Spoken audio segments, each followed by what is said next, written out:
Personally, I think it's one of the most interesting topics of our age. I think it's one of the most important topics of our age. It's something that's affecting the world, every country within the world, almost without exception. The world is aging, and that affects all of us, every single one of us. So I'm aging, you're aging, our parents are aging, our grandparents are aging. So I think it affects every single one of us. It affects every single country almost, and yet we still seem to be struggling with the solutions. There's still so much that we need to do.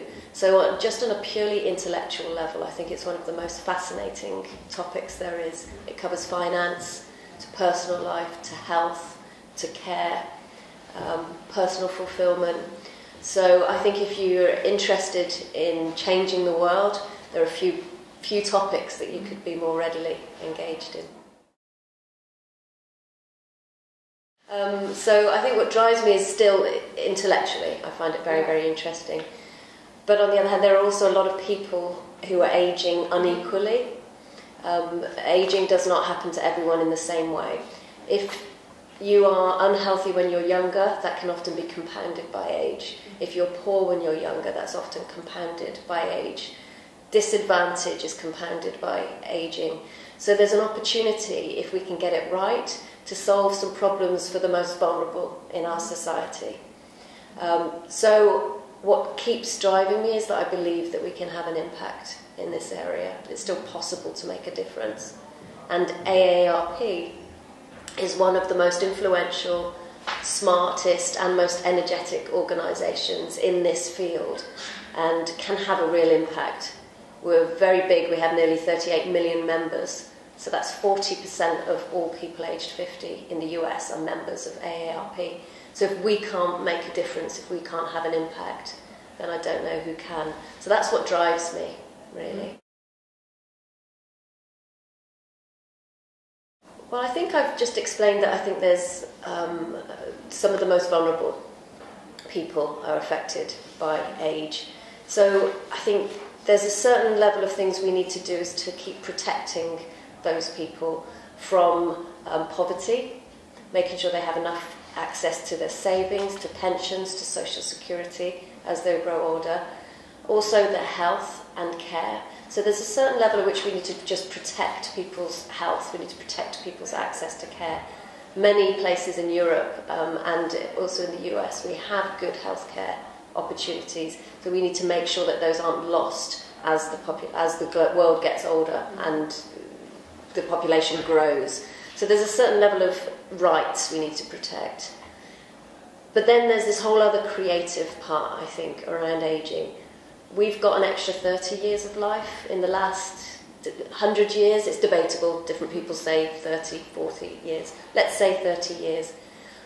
But those are healthy years in our middle ages. So we do not need to just tack them onto the end of our previous model around ageing.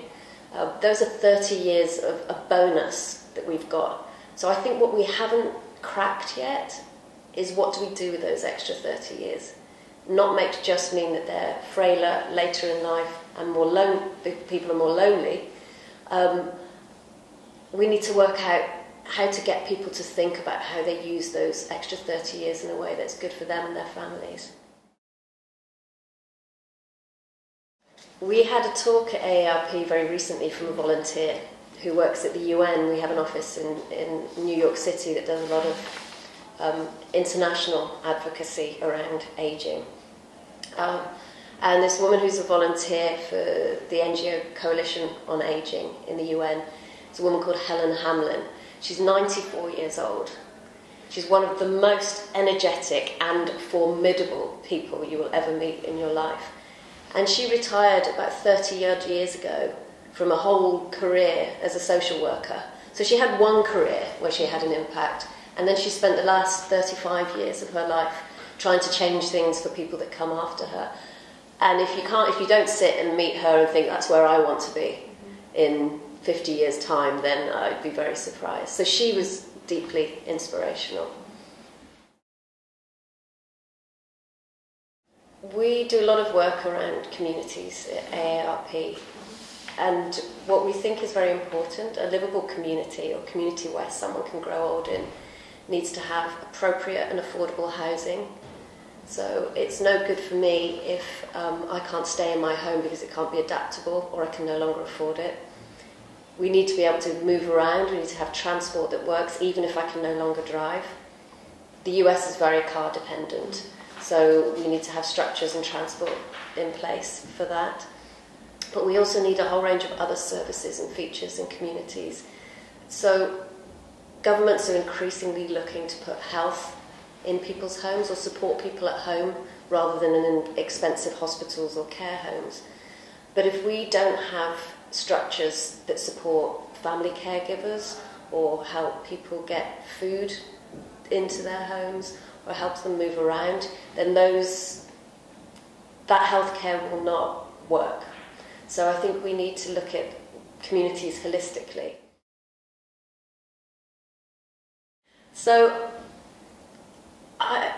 the idea that I will be different at 75 than I am at 74 or 76 or 55 or 56, I think to imagine myself as someone other than who I am, I think that I will want to be aging in exactly the way I'm aging now, with my friends around me, with my family around me, living in communities that I enjoy. I like to eat out, I like to walk, I like to volunteer. I'm kind of one of those active people.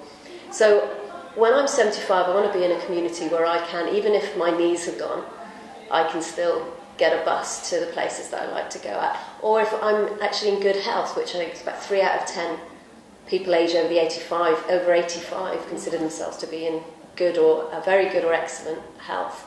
So if I'm one of those people, then I want communities that I can walk in, and I want shops and restaurants that accommodate and accept people as they grow older.